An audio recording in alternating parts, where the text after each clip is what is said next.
Muy buenas noches a todos y todas, le damos la más cordial bienvenida a este nuevo especial COVID-19 en la emergencia, una vez más con mis queridos amigos Rigoberto Figueroa y Claudio Lara, desde la Quinta y Metropolitana respectivamente. ¿Cómo están, muchachos?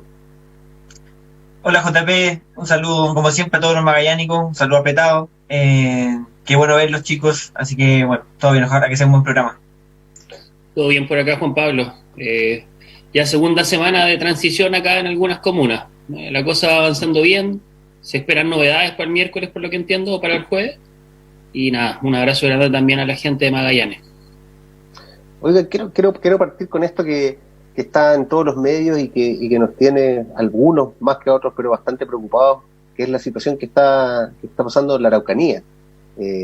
Este conflicto que se ve hoy día entre ciudadanos finalmente y las comunidades mapuche, las municipalidades, el Ministerio del Interior, también ahí después comentarles con respecto su visión con respecto al cambio de gabinete, pero una situación bastante compleja la que está sucediendo en la Araucanía, en donde efectivamente vemos que hay unos brotes de violencia que diría yo son inauditos. Esto podría llevar a conflictos mayores. No sé cuál es su posición y su postura al respecto. Parto contigo, Rigoberto. Sí, yo también estoy bastante preocupado porque los ánimos están bastante crispados, hay dos posiciones que están férreas y que son opuestas, que, bueno, siempre, a propósito del conflicto de la Araucanía, digamos que siempre el conflicto en 500 años ha sido el uso de las tierras, digamos, desde que venía la época de la conquista en adelante y del Estado chileno, siempre ha estado en oposición al Gualmapu, al Estado mapuche, a las tierras ancestrales que han heredado los mapuches. Entonces está siempre ese conflicto, o sea, recordemos que mapuche significa gente de la tierra. Ellos tienen su territorio que siempre ha estado ahí, y los estados o el poder dominante, digamos, que siempre ha existido en el país, antes cuando éramos colonia o ahora que somos un país llamado Chile, que tiene cerca de 200 años, siempre ha estado en conflicto con los mapuches, porque le quieren quitar sus tierras para uso ganadero, para uso agrícola, uso empresarial. Entonces siempre ha estado esa resistencia mapuche a no entregar sus tierras, y hasta el día de hoy, 2020, tenemos el mismo conflicto. Ahora las posturas están muy endurecidas con el ministro del Interior, Víctor Pérez. Yo creo que ahí también nos va a aclarar bastante Claudio, porque hubo un giro, digamos, hacia la derecha más dura. Tú lo habías dicho, JP, nos habías preguntado en un capítulo, ¿qué pasa si viene la derecha más dura? Yo pensaba que ya estaba la derecha más dura, pero me equivoqué. Ahora está, pero con todo. Incluso ahora estaba leyendo un artículo de Mario Desbordes. A Mario Desbordes lo callaron, era, digamos, una de las voces moderadas dentro de la derecha, y ahora que está dentro del gobierno, empezó a decir que nos preparáramos porque se vienen momentos difíciles para Chile. Entonces, yo no sé si ahora ya viene un bloque concertado a que van a ir al choque frente a los intereses del Estado, frente a los intereses mapuche, y las posiciones, digamos, no tienen un punto de encuentro ahora. Ahora, lo que tú también decías, que las municipalidades fueron violentamente desalojadas, y en la mañana mostraron, no sé, había imágenes que eran inauditas, eran obviamente como unos montajes bastante burdos. Había unas tazas como con unas mechas, como si fueran molotov hechas en tazas, y mostraban la municipalidad como quedaron, y las paredes decían Marri Chihuahua. ¿Han visto como Marri decimos Marri mi, como cásate conmigo? Pero decía Marri Chihuahua en vez de Mari Chihuahua, y estaba mal escrito los símbolos mapuches de los rayados. Entonces yo creo que eso no resiste ni siquiera un montaje, no sé de quién lo habrá hecho, pero era un montaje bastante burdo. Entonces, claro, se están cargando ambas partes, y lo más grave que también vimos que fue el desalojamiento por parte de civiles, pero civiles que estaban amparados por el poder del Estado, que estaban amparados por carabineros también. Entonces, civiles más la fuerza pública desaloja a las personas, digamos, mapuche, que estaban tomándose los municipios. Y esto ya es como una pequeña guerra civil, y los ánimos ya no pueden estar más crispados. Eso consultarte, Claudio, un poco lo que decía Rigo, de tu visión con respecto a este viraje hacia la derecha más dura. Conversábamos en unos programas atrás de que quizás era el último bastión que le quedaba a este gobierno para aferrarse a ese porcentaje que podría estar totalmente de acuerdo con este tipo de iniciativas, pero lo que me complica a mí un poco es lo que decía Rigoberto. O sea, hoy día la lucha del Estado Chile y el Estado mapuche por las tierras, ¿no es cierto?, es ancestral, pero hoy día vemos también que hay grupos de ciudadanos que algunos dicen amparados, otros dicen no amparados por las fuerzas policiales, se incorporan a esta batalla y finalmente se genera lo que podríamos casi denominar una guerra civil hoy día en territorio de la Araucanía. ¿Cómo ves tú esto? ¿Tiene algo que ver con el cambio de viraje del gobierno o finalmente era algo que se veía venir y era un estallido que sí o sí venía? Sí, Juan Pablo, yo creo que era algo que se venía, pero de todas maneras el viraje hacia la extrema derecha del gobierno, particularmente lo que pasa en el Ministerio del Interior, de alguna u otra manera cataliza y acelera esta explosión que iba a pasar en la Araucanía. Yo siento que las primeras declaraciones que hace el ministro Pérez al llegar a la Araucanía, señalando de que hay grupos organizados con armamento y fuerza y capacidad militar, y que hay que enfrentarlos con ese rigor, hace estallar una mecha que ya venía hace rato quemándose y que faltaba el combustible final que le diera esa explosión y básicamente lo hizo la ignorancia y la no sé cómo expresarlo, la estupidez política y comunicacional de Víctor Pérez. No hay otra palabra, y esto lo digo yo y no lo dice la radio ni nada. O sea, yo creo que no hay otro calificativo para ponerle a esta situación. Hace rato que nosotros veníamos hablando de la inexperiencia y de la torpeza comunicacional del gobierno. Yo creo que sigue en esa línea, independiente de los cambios. El tema comunicacional es uno de los talones de Aquiles más intensos que ha tenido este gobierno y le va a pesar a la derecha, porque lo más probable es que cada vez va a ser mucho más difícil que puedan volver a ganar una elección, a pesar de que Lavín sea el candidato que esté más encumbrado. Yo creo que cada vez la gente va a saber que el hecho de que Lavín sea presidente significa que va a tener que gobernar con este grupo de amigos. Y ese grupo de amigos ya la gente cachó, pues si la gente, sorry mi coba en la radio, pero la gente se dio cuenta que ese grupo de amigos hace las cosas mal. Y lo comunicacional es tan grave, Juan Pablo, que yo quiero colgarme de lo que decía Rigo hace un rato, de los dichos de Mario Desbordes. Se vienen momentos muy complejos para Chile, se vienen momentos muy difíciles para nuestro país, para nuestra ciudadanía. La pandemia, la crisis económica y las elecciones que vienen por delante serán grandes pruebas que van a tener nuestras Fuerzas Armadas. Esa cuestión, ya sabemos que se vienen momentos difíciles económicos por la recesión que ha causado esta pandemia, porque venimos arrastrando una recesión seguramente, los economistas lo podrán explicar de mejor forma, desde el estallido social. Sabemos que también es una crisis que también se acentúa desde la arista sanitaria, pero ya tensiona de alguna manera que las elecciones van a ser momentos difíciles para la ciudadanía. O sea, las elecciones son una expresión democrática. ¿Por qué el Ejecutivo dice que van a ser momentos difíciles para la ciudadanía? ¿Por dónde está la prueba para las Fuerzas Armadas ahí? Yo siento que eso también es una expresión bien burda del poco manejo comunicacional que tiene la derecha, y que lo tiene donde quiera que vengan, de Renovación Nacional, de la UDI, de Bópoli. La verdad, todos los que han pasado por los comités políticos o por Ministerio Estratégico no han sabido qué hacer con el micrófono ni ante los medios de comunicación, y yo creo que ese es uno de los principales costos que va a pagar la derecha de cara a la próxima elección. La ciudadanía se los va a cobrar.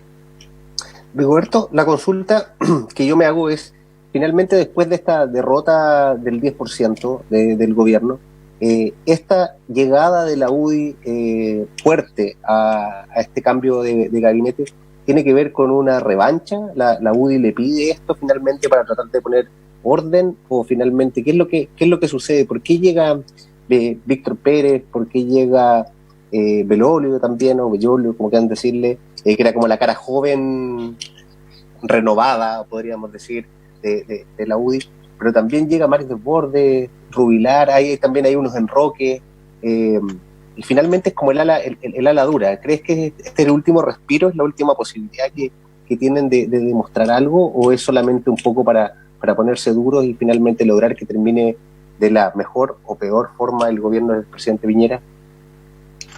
Ya, es muy buena pregunta. Ante el gran fracaso que fue el 10% del gobierno, a pesar de que había puesto muchas medidas de mitigación, como por ejemplo el bono de 500.000 pesos para la clase media, que finalmente como que a no mucha gente le está resultando. No sé si han visto las redes sociales de que no todos están pudiendo sacar las 500 lucas. Finalmente, para tener 500 lucas habían que cumplir muchos requisitos. Fue un fracaso político total, claro. Entonces, finalmente, muy pocos sacan 500 lucas. La mayoría saca 400, 300, o no les da los requisitos para sacar nada. O sea, si yo ganaba en promedio 399.000 pesos, no era ni siquiera poseedor de ese beneficio. El sistema me tiraba para afuera. Uno lo hace en la página del Servicio de Impuesto Interno y ve afuera. Ahora, volviendo a la lectura política. Tú me dices, claro, llegó Mario Desbordes al gobierno y llegó Belolio, claro, la UDI. Más que todo, este cambio de gabinete, yo tengo la lectura y la impresión de que es una pasada de cuentas de la UDI al interior de la derecha, más que de un plan para como de Piñera. Parece un reacomodo interno en vez de estar pensando en los asuntos del país. O sea, y el refugio fue, como ya no tenemos mucho que perder, giremos hacia la derecha más extrema, que finalmente es la que ganó. Si Van Rieselberg está muy contenta finalmente. Y lo que dices tú de, claro, que llega Belolio y llega Desbordes, pero en realidad llega Desbordes porque lo sacan de la contingencia. El mismo artículo que estaba leyendo Claudio, que es de La Tercera, dice que va a estar alejado de la contingencia, o sea, lo sacan porque era una posición, digamos, más moderada dentro de lo que él quería llegar a la clase media, lo sacan un poco de ahí y va a estar alejado. ¿Qué significa esto? Que significa que lo silenciaron por algún momento. O sea, ahora los micrófonos van a estar en la boca de las posturas más duras, que son Belolio, Alamán, y la Alamán también llegó al gobierno. Entonces yo me pregunto, ¿hasta cuándo va a durar estas posturas, digamos, tan extremas? Si finalmente lo que hace crisis en el gobierno, lo que hace... lo que genera las contradicciones políticas y económicas son justamente estas posturas tan extremas que están generando las crisis que tenemos hasta el momento. Entonces yo no les veo una salida tan buena por el diálogo, digamos, por una salida, digamos, de un acuerdo, porque esta es una derecha dura que llegó con el cavernaria, que llegó con el látigo, y obviamente que situaciones de crisis como las que estamos viviendo ahora son síntomas de eso. O sea, que Víctor Pérez, lo primero que diga, vamos a solucionar el tema de la Araucanía, y le pone la pata encima, digamos, al conflicto mapuche al primer día que llega, no es muy auspicioso.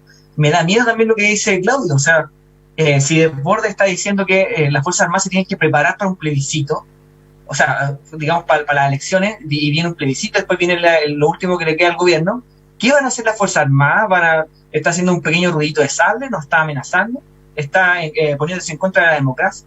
Entonces, todas esas cosas a mí me dan un poco de temor, porque no están ordenándose de una manera política o de los acuerdos. Claudio, y con respecto a este temor y saltando un poco este tema del cambio de gabinete, que ya le dimos una vuelta más o menos, ¿qué te pareció el discurso presidencial? ¿Qué te pareció la cuenta pública? ¿Encontraste que hubo algún punto interesante, algún punto fuerte, o finalmente sentiste que fue una cuenta pública para salir del paso y para decir palabras de buena crianza? Sí, yo creo que fue una cuenta pública para salir del paso. Siento que, y me llama mucho la atención, porque siento que, y ustedes saben que yo estoy lejos de ser una persona derecha, pero siento que Piñera tiene, fuera de las piñericosas y de las cosas que diga, es un tipo que tiene una capacidad de generar, cuando lo hace bien, un buen relato. Él está muy empecinado en formar su imagen como un estadista, muy como el ejemplo de Ricardo Lagos. De hecho, él se basa mucho en eso. Y eché mucho de menos eso, la visión de un estadista. Él apunta a eso y no lo logró. Más que nada fue una cuenta pública en la que él buscaba de alguna u otra manera cumplir con una tradición más bien republicana que venía suspendida por ese motivo. Dio cuenta de algunas cosas, tiró datos, se enfocó bastante en la pandemia, pero la cuenta pública era mucho más que eso. Recordemos que no tenemos cuenta pública, no hemos tenido el presidente rindiéndole accountability al país desde, por ejemplo, el 18 de octubre del año pasado en adelante. Y han pasado bastantes cosas del 18 de octubre en adelante, el país ha cambiado bastante. el país tiene otra mentalidad, están generándose cambios culturales, cambios políticos, cambios societales, la economía está cambiando, los modelos, la verdad se están tratando de ajustar. Yo extrañé bastante que Piñera abordara todas esas cosas bien importantes que han pasado en nuestro país en un periodo de tiempo que es cortito. O sea, estamos hablando de, ahí si ustedes me ayudan, porque las matemáticas no son lo más fuerte mío, pero 8, 7 meses, por ahí. Y en realidad, en esos 8 o 7 meses han pasado más cosas que incluso en unos cuantos gobiernos, por decirlo de alguna manera. O sea, de hecho, el estallido social nos marca un antes y un después, y lo hemos dicho en este programa. O sea, lo que pasó atrás antes del estallido social y lo que viene en adelante van a marcar de alguna u otra manera cuál va a ser el nuevo Chile de aquí a los próximos 100 años. Y eso va a quedar respaldado de alguna u otra manera en la nueva Carta Fundamental que podamos definir. Habló poco del plebiscito, habló poco de los escenarios posibles para una nueva Constitución, siendo que él es el representante del Poder Ejecutivo, el que tiene que entregar todas las garantías de que eso va a ocurrir, de ordenar a los otros poderes del Estado para que todo el Estado en su conjunto esté alineado en que se cumplan estos deberes, que también son deberes constitucionales, están en la misma Constitución de ahora. Faltó eso. Yo creo que les faltó liderazgo a Piñera. Les faltó liderazgo porque él más que nada estuvo dando cuentas para, yo creo, cumplir con el cierto sector de Chile Vamos, que es mucho más extremo y que hace rato lo tenía de la soga al cuello, porque Rigo lo dijo y lo dijo muy bien. O sea, este cambio de gabinete que se vino fue una jugada política de la parte más dura de la UDI. La gran ganadora fue la presidenta de la UDI, y Piñera estaba hace rato con poco oxígeno, estaba contra las cuerdas, y yo siento que él está así y así, y le va a costar salir de eso si no hace un cambio de switch, si no genera un liderazgo mucho más intenso, mucho más dialogante con la oposición. La oposición hace rato le está pidiendo diálogo, hasta el Frente Amplio está tratando de generar diálogos con el gobierno y no lo están escuchando. O sea, y acá hemos sido críticos del Frente Amplio, siempre hemos dicho que son un grupo de varios cabros bien mañosos, que les gusta poco el diálogo, les gusta hacerse notar. Pero, por ejemplo, a mí me llama positivamente la atención lo que está haciendo la presidenta de Revolución Democrática, tratando de cambiar un poco el switch que tiene Revolución Democrática y mostrándose como un partido mucho más de Estado, buscando negociar no solo con la oposición, sino que también entrelazar puentes con el gobierno. Y ahora no he visto como el mismo espíritu, el mismo interés desde lo ejecutivo. Y eso también puede ser otra cosa que le pase la cuenta al gobierno, Juan Pablo. Rigoberto, tu visión con respecto a puntos altos y puntos bajos de esta cuenta pública. ¿Qué extrañaste? ¿Qué te pareció bien? Mira, yo extrañé muchas cosas. Primero, me hizo mucho ruido que Piñera se arrogara como si fuera propio el triunfo del acuerdo nacional y el acuerdo del plebiscito. Lo dijo como si él lo hubiera hecho. Y recordemos que cuando pasó todo esto del 18 de octubre y finalmente, ¿se acuerdan cuando estaba la amenaza de las tanquetas en la calle y estábamos como en el del gobierno total después del 18 de octubre y antes del acuerdo? Antes que se hiciera el acuerdo, cuando habían toque y queda y todo eso, Piñera desapareció como 2 semanas, no lo vimos. Piñera estaba desaparecido. Entonces, hubo temas muy ausentes. Y lo otro, que cuando nombraba todas las medidas en esos PowerPoint, no estaba el 10%, no estaba, ni siquiera lo habló. O sea, digamos que uno de los acontecimientos más importantes desde los 80 hacia adelante, que uno ahora pudo tocar su plata de la AFP y que genuinamente ahora se materializó lo que siempre se dijo, que la plata de la AFP era nuestra y para esta emergencia uno la podía sacar. Uno de los hechos más importantes no lo nombró, no estaba en los Power, no dijo nada. Y lo otro que me llamó la atención es que uno puede leer el discurso de Piñera porque está público, y había una parte que Piñera tenía que leer que pedía disculpas como a los chilenos, y esa parte que tenía que leer, pido disculpas, no lo hizo, dijo así como, se la saltó y dijo otra cosa. Y entonces yo ahí como que me está agarrando la cabeza a 2 manos, porque es como, no le hace caso a los asesores y ni siquiera lee las cosas que no quiere hacer, y no quiso pedir disculpas. O sea, lo que hemos hablado todo el programa, que el giro más esta derecha más dura, también se vio reflejado en eso, que ni siquiera pide disculpas. O sea, está en la dura nomás. Todos estamos en la de Víctor Pérez. Ahora es Víctor Pérez versus el mundo. Todos estamos en esa parada, y todos, si no estamos en esa, estamos en contra. Es como la guerra de todos contra todos. Así estamos ahora. Oigan, para ir cerrando ya, porque nos quedan 2 minutitos, pero decían, se habló muy poco del plebiscito, en este viraje más a la derecha más dura también, hay ciertas voces que han salido diciendo de que no estamos tan claros ahora de que incluso lleguemos a un plebiscito. Yo creo que vamos a llegar, pero no sé cuál es la función de ustedes, así que quería, para cerrar esto, como siempre, con un sí o un no, consultarles si es que ustedes creen que en la fecha que estamos vamos a llegar a un plebiscito o lo ven complejo. Claudio, ¿llegamos o no llegamos al plebiscito en la fecha que ya está sacramentada? Como sea, llegamos. O sea, llegamos. ¿Rigoberto? No, se va a posponer. Se va a posponer. Bueno, quedamos ya con esto también, capítulo a capítulo vamos dejando ya cierto statement, para decirlo en inglés, así bien ciútico, pero después vamos a tener hacia atrás, vamos a poder mirar todos los sí, no, dedos para arriba y dedos para abajo que hemos ido poniendo en los programas y vamos a ver. Le hemos chuntado harto, Le hemos chuntado harto, yo creo que vamos como en un 60-70% más o menos de acierto, así que sí. En esta ocasión que está dividido vamos a ver ahí quién sale ganador. Claudio y Rigoberto, muchas gracias nuevamente por estar con nosotros acá en Polar Comunicaciones. Saludos a Franco los controles, a la gente que nos está mirando en sus casas. Un